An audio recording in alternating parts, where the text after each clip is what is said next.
इस संसार में जिसे हम अमंगल मानकर ठुकरा देते हैं, महादेव उसे ही अपना अलंकार बना लेते हैं। दुनिया जिसे विष समझकर कांप उठती है, शिव उसे गले लगाकर नीलकंठ कहलाते हैं। और जिसे लोग शमशान की राख कहकर दूर भागते हैं, शिव उसे अपने ही तन पर मलकर परम सौंदर्य रच देते हैं। आइए उस दिव्य संवाद में उतरते हैं जहाँ पर्वतराज हिमालय और माता मैना के बीच ये संवाद हो रहा है। कहते हैं, संदेह छोड़ो क्योंकि शिव निष्कलंक है।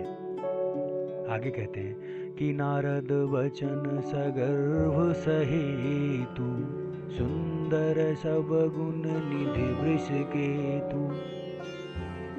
यानी पर्वतराज हिमालय अपनी पत्नी मैना से कहते हैं, नारद वचन सगर्भ सहेतु, यानी हे प्रिय, नारद जी के वचन केवल ऊपरी बातें नहीं हैं, बल्कि वह रहस्य से भरे हुए और सकारण यानी किसी बड़े कारण से कहे गए हैं।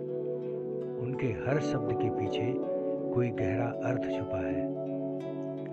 सुंदर सब गुण निधि वृषकेतु, और शिव जी तो वृषकेतु यानी जिनके ध्वज पर बैल का चिन्ह है, उनके बारे में बताया है कि वह समस्त सुंदर गुणों के भंडार है। जिन्हें तुम अमंगल मान रही हो, वे परम मंगलकारी हैं। उनके अंदर किसी प्रकार का दोष नहीं है। आगे कहते हैं कि अस विचारि तुम तजहु असंका, सबहि भांति शंकरो अकलंका।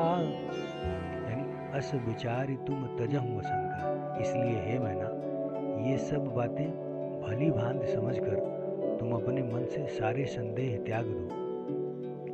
सबहि भांति शंकर अकलंका, क्योंकि भगवान शंकर तो सभी प्रकार से निष्कलंक हैं, निर्दोष हैं और परम पवित्र हैं। उनके बाहरी रूप को देखकर धोखा मत खाओ।